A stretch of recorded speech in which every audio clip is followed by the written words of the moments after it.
I'm Marcel, and welcome to me screaming into the void, mostly about books.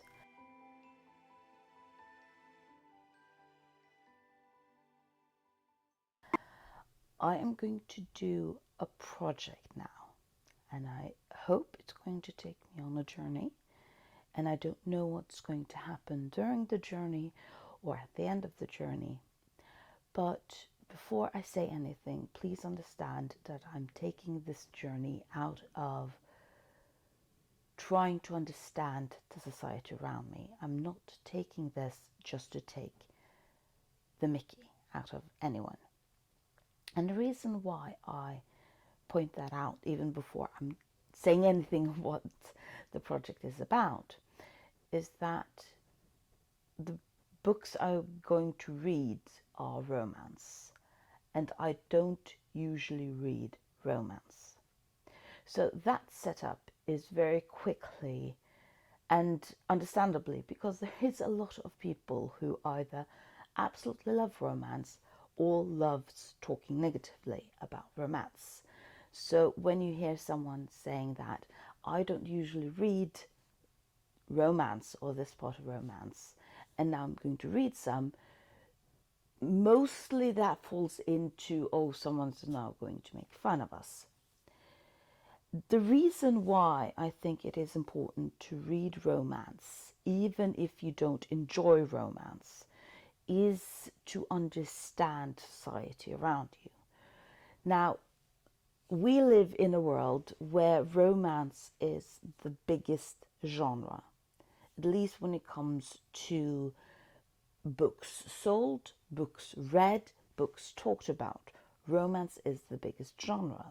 And when something becomes the biggest genre, when something becomes something that moves and changes the way books are published, when a genre becomes so large that it saves a country out of recession, which research has shown that 50 Shades of Grey did for the UK after the 2008 recession, you have a responsibility to understand, or at least try to understand, what that genre means, what that genre entails, what this social phenomenon is, even if you personally don't enjoy it, because you have a responsibility, I think, to actually understand what is moving and happening in the society that you are a part of.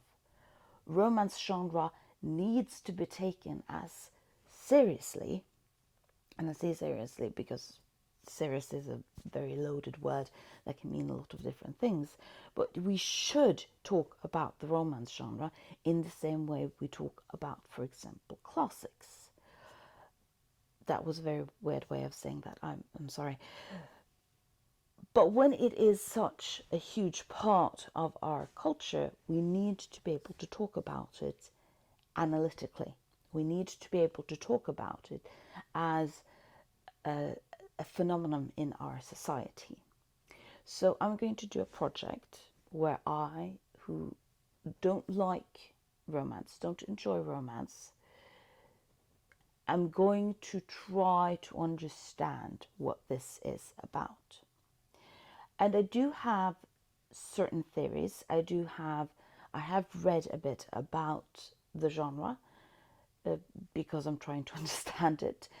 And I'm not trying to understand it in the sense that, oh, why are they so stupid for reading romance? Because you can say that about anything, pretty much. I'm just trying to understand it. I'm trying to go on a journey. And hopefully I'm not going to insult too many people on the way.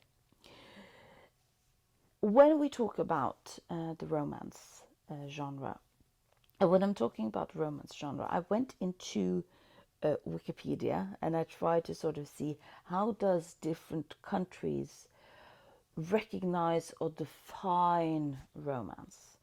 And it's interesting how dominant the American definition of romance has become. And what I mean with that is that romance historically over cultures and stuff like that has very often just talked about books that talk about the emotion of romantic feelings. On the Chinese Wikipedia page, they talked about how romance is very often the genre that young teenagers start off with because it's very close to home, which sort of entails romance gearing towards a younger demographic.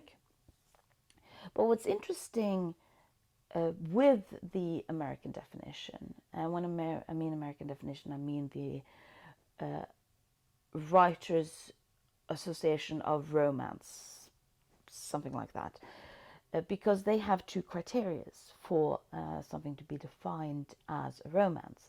Number one, it needs the center of romantic relationship as one of their main plots. Fine, everyone agrees with that. The second one, that by what I've heard other people on, especially YouTube, talk about romance lately, is the fact that it needs to have a happily ever after or happily for now satisfying ending. And what's interesting about that is, of course, what is a happy ending? What defines a happy ending? How do you define an ending as happy? And again, we are now having to think about this analytically. I'm not saying, okay, bad definition. I can absolutely go with, okay, romance needs to have a happy ending. But then we actually do need to talk about what is a happy ending and why is this ending and this definition of happy ending defined as the ultimate happy ending. And what I mean with that is this isn't a book, it's a film, but it's one of my favorite films, and it calls The Umbrellas of Cherbourg. And it's about two teenagers who fall in love in France, and they have sex because they're teenagers in love. And then he is sent off, because this was a thing in France at the time, to work for the military for an obligatory time, so 2 years. So he leaves. This is the 60s. There isn't a lot of technology available. And the girl that is left behind finds out she's pregnant. And so what the story is about is how these two characters end up falling in love with other people.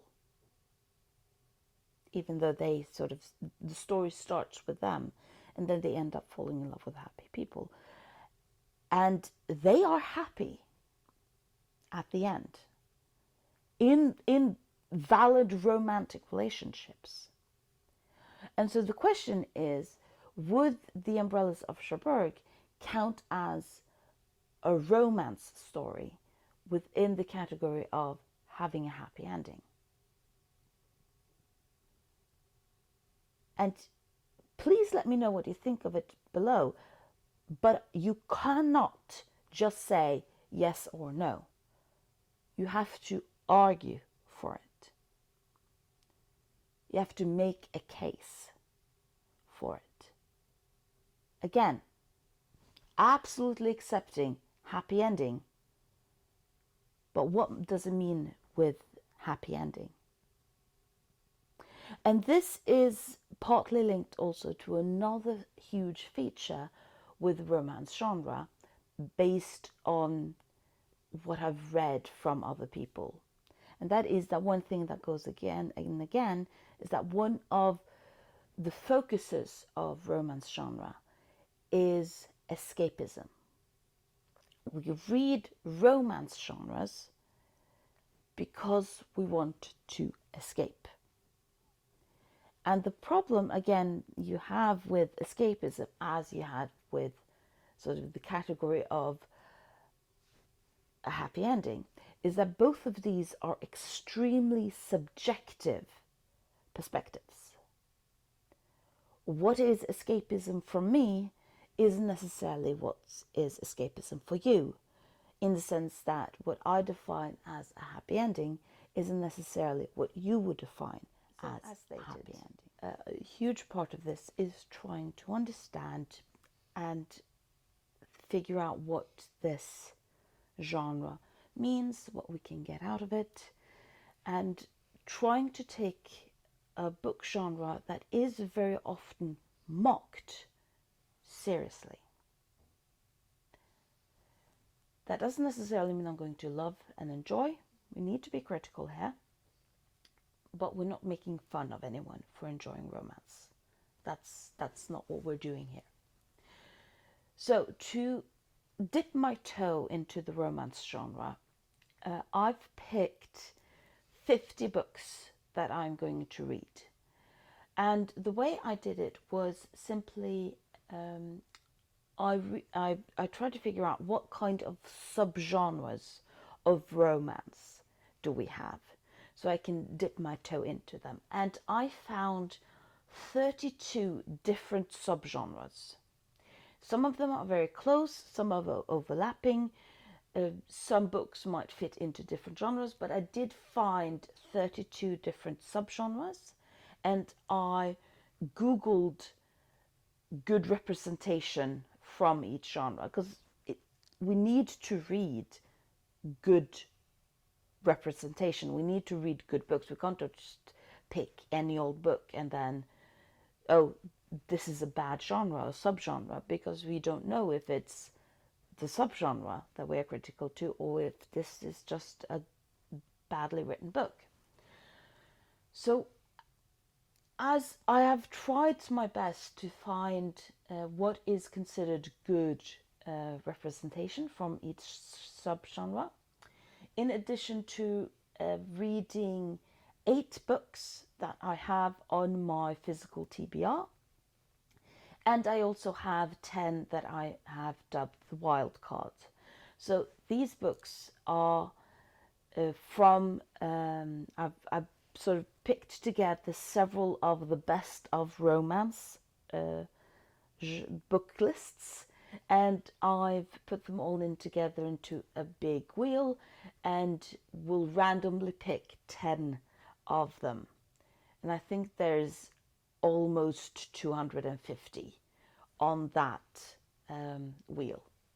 So those are going to be my picks. So I'm going to go through the subgenres and the books I've picked from the subgenres, then my physical TBR, and lastly we'll do the wheel of wild cards. So for contemporary, I picked The Hating Game by Sally Thorne. For YA romance, I picked When Dimple Met Irish by Zendaya Menon. For romantic suspense, I picked Till Death by Jennifer M. Edmiston. And when we sort of have genres like that, I Googled romantic suspense, and I Googled a lot of those sort of hybrid genres or subgenres to find representations of this as a subgenre. For paranormal romance, I read Bitter Spirits by Jen Bennett.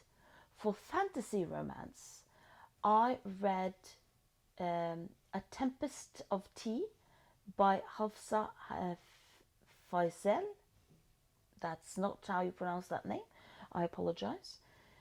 For romantic comedy, I picked The Spanish Love Deception by Elena Armas. For classical, so a classical romance, I picked Catherine by Anya Seton. For historical, I picked My Fake Rake, The Union of the Rakes by Eva Lee. For meta-historical, so this is a romance that uses a lot of meta-commentary in its historical depiction. I picked Foe by J.M. Coetzee. For burlesque, so burlesque as a genre is a genre that plays a lot with the satire, with sort of an erotic or romantic flair. So for burlesque romance, I picked Northanger Abbey by Jane Austen, and this is the only reread that I'm going to do out of all of these 50 books. For adventure romance, I picked Outlander by Diane Gabaldon. For a queer romance, that means a book that's explicitly with a queer couple, I picked Can't Resist Her by Kiana Alexander. For inspirational romance, so inspirational romance are books that are romances but with a very often Christian theme to it. I picked Redeeming Love by Francine Rivers. For Kaisi Jiran, this is a Chinese subgenre romance that very often is called The Scholar and the Student. It's a very old subgenre in China, and I've picked The Two Fair Cousins by Shang Yuan. These are very often a little more difficult to get a hold of, but I think it is also important to get these older subgenres in. For category romance, what we in Norwegian called kioskroman, these are romances that are very often bought in kiosks. And I've picked the author that created this genre in Norway, who is Margit Sandemon and The Legend of the Ice People. So Margit Sandemon is very often attributed to being the person that created or established kioskroman in Norway. Then we have a sci-fi romance. I picked Naked in Death by J.D. Robb. For time travel romance, I read Inner Holidays by Christina Lauren. I picked Inner Holidays by Christina Lauren. For multicultural romance, so multicultural romance are romances that specifically are about two people from different cultures. And I picked Destination Wedding by Dixa Basu.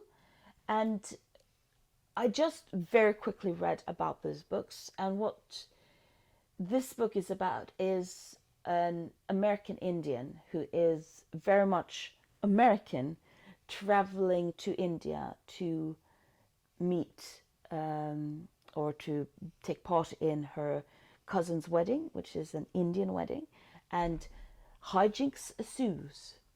So the multicultural aspect here is, of course, the American or American Indian culture meeting the Indian culture. For Amish romance, I picked Jeremiah's Daughter by Samantha Price. For Western, I picked Western Rain by Jodie Thomas. For Gothic, I picked The Witch of Willow Hall by Hester Fox. For erotic romance, I picked It Happened One Summer by Tessa Bailey. For tearjerker, and I've been promised that this is a tearjerker with a happily ever after, considering that having a happy ending is one of the prerequisites we are working with as sort of what defines a romance. So I did specifically look for tearjerker with a happy ending. I've picked Dustwalker by Tiffany Roberts. So I have picked Dunmay, and I also picked Japanese BL. And both of these are, Dunmay is for China and Japanese BL is for Japan, and are centered around male-male romance. So for Dunmay, I picked A Grandmaster of Demonic Cultivation by Wu. And for Japanese BL, The Genius Puppeteer Who Loves the Holy Night Fiercely by Hatabu Kugara. I might expect that these genres are technically the same. They just are called different things because one grew out of Chinese culture and one grew out of Japanese culture. Then we have Amatore. The Amatore romance subgenre is very interesting because there is a discussion if Amatore is proto-romance. So it's the earliest form of romance genre. That sort of Amatore is what romance grew into. Or if Amatore is a form of genre that existed before romance but was one of the inspirations for the romance genre. So Amatore grew when you had mass publications of books and people started reading a lot, especially young women because in upper class because they didn't have anything else to do. A lot of young women were attracted to reading this. We're talking about 1700s. We're talking about them wanting to read books with female characters that focused on romance. So this goes a little bit about what I talked about with what was stated on the Chinese Wikipedia page about romance, about how romance very often is a young girl's foray into literature. So I've picked Amatore, and I picked a book called Phantomina by Eliza Haywood. Then we have a bonkbuster, which is a sort of a way of connecting blockbuster with bonking, so having sex. Again, I'm a bit unsure if bonkbuster and erotic romance is the same, if it should be considered the same, if it's just two ways of talking about it, because the bonkbusters was very often talked about in the 70s and 80s. But I've chosen to have it as two different because that's one of the things you can actually try to understand with. And of course, one book can't really represent all of it, but it is a way of talking about it, a foray into it. So for my bunkbuster, I picked Lace by Shirley Conran. And also one of the things I was interesting to learn more about the bunkbusters is if they are really considered romance in the sense that they do have a romantic relationship with a happy ending in the center. For Class S culture, so this is the subgenres that grew out in China and Japanese, which focuses on female love relationships. So you have Danmai BL and Japanese BL, which is male, and Class S culture, which is female. And I've picked one of the, what I've been, well, when I tried to figure out of this, been told is one of the classics, and that's Yellow Rose by Yoshia and Nobuko. So, fun. And of course, both Danmai Class S and Japanese BL are, of course, all queer, in addition to sort of the queer book I picked. So it's going to be interesting to then also reading these books that are very explicit queer and trying to figure out, are they just the same thing or are there sort of different things in it. Then we have the seduction novel. So this is a book that focuses on seduction, being seducted. And I picked The Quiz Quota by Helen Huang.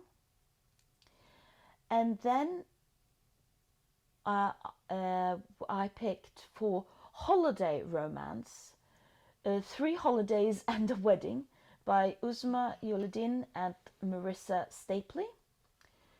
And The Holidays there, this is a book about a time when Hanukkah, Christmas and Ramadan lands on the same time. So that's the 3 holidays they're talking about. So when you're going to pick a holiday, why not pick as many as you can at one time? Now, this is probably the subgenre that I'm looking most for, and I have no idea how you pronounce this. So here is it. And this is a subgenre that is based on romance that grew out of the Nigerian women. So Nigerian women developed this romance genre, talking about their culture, it being Muslim, it being about romance. And as a lot of the other subgenres here, or genres in general, or romance in general, this genre has also been critiqued by their government, especially for just being porn. So I've picked Sin is a Puppy That Follows You Home by Balarba Ramat Yakubu. And this is probably the subgenre that is least known of the subgenres that I found, and that I'm most interested or most excited about reading. And then we have the last one is Ruritanian romance. Ruritanian romance is an adventure genre that has a romance subgenre of it, in the sense that science fiction romance is also a subgenre of science fiction. And what Ruritanian romance is about, it's about non-existing countries, but the story is about traveling to these countries and having an adventure in these countries. So Ruritanian romance subgenre, because romance can also be interpreted as an adventure. So Ruritanian romance can also just get you the adventure aspect of it, but we're looking for specifically the romance subgenre of it. I picked Princess in Theory by Alyssa Cole, and this of course and the reason I wanted to talk about Ruritanian romance is that marrying a king of a fictional country, or figuring out you're a princess of a fictional country, is actually a huge group of the romance genre. So I think it needs to be represented. These are not all of the subgenres out there. It's a good chunk. The only one that I specifically didn't include is dark romance. And the reason I didn't include that is that I don't want to read about rape, pretty much. So that's the reason why I didn't include that. I know that is also a subgenre of it. But if you know about, and again, when I made this list, I tried not to become too niche. So, for example, you do have erotic romance, but you also have monster erotic romance, and under that you have Bigfoot monster erotic romance as sort of a sub genre. So if I was going to go down that route, I would never be able to read all of the books that I need to read for this project.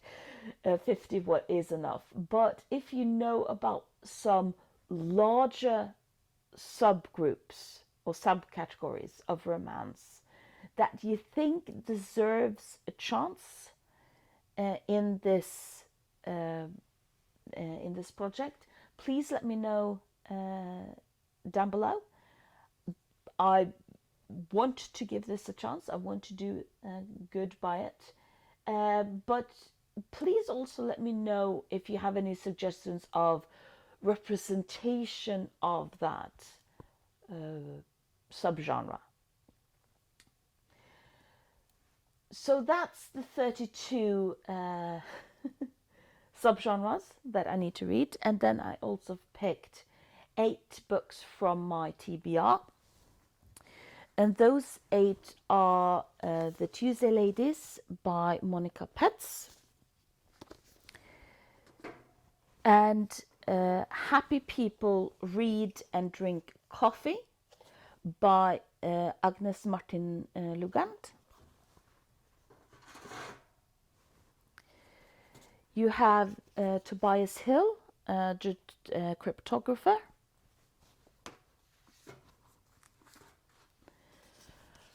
Hotel at the Corner of Bitter and Sweet by Jamie Ford.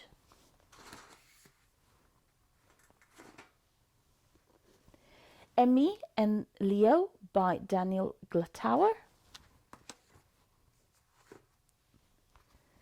Victoria by Knut Thompson.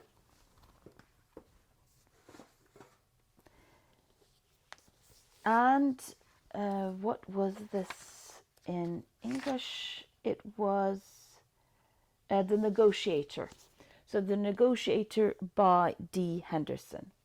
So these 8 are books that are categorized as a romance on Storygraph, and I partly also because then I get to read the books that I have on my physical shelf, books that either I or my husband has picked and bought in one way or another.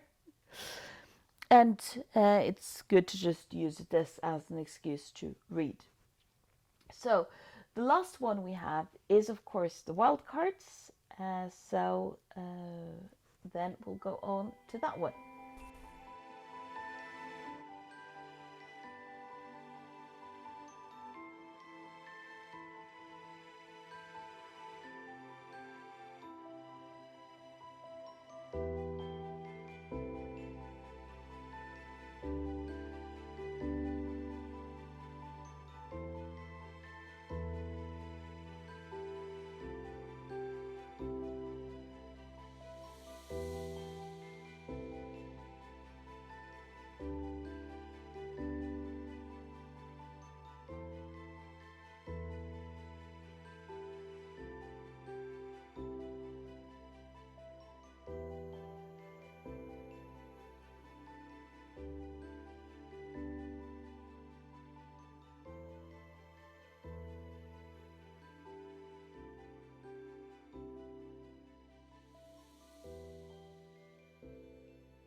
That was the 10 wild cards.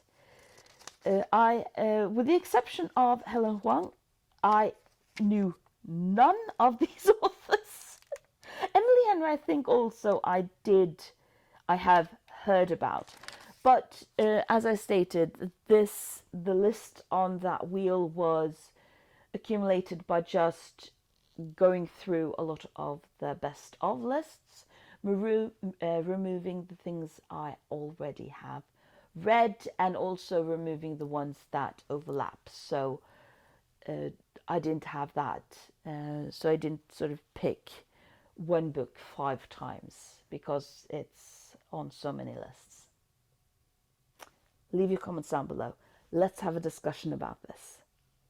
And thank you for listening to me screaming into the void, and for hopefully joining me on this journey of reading so much romance.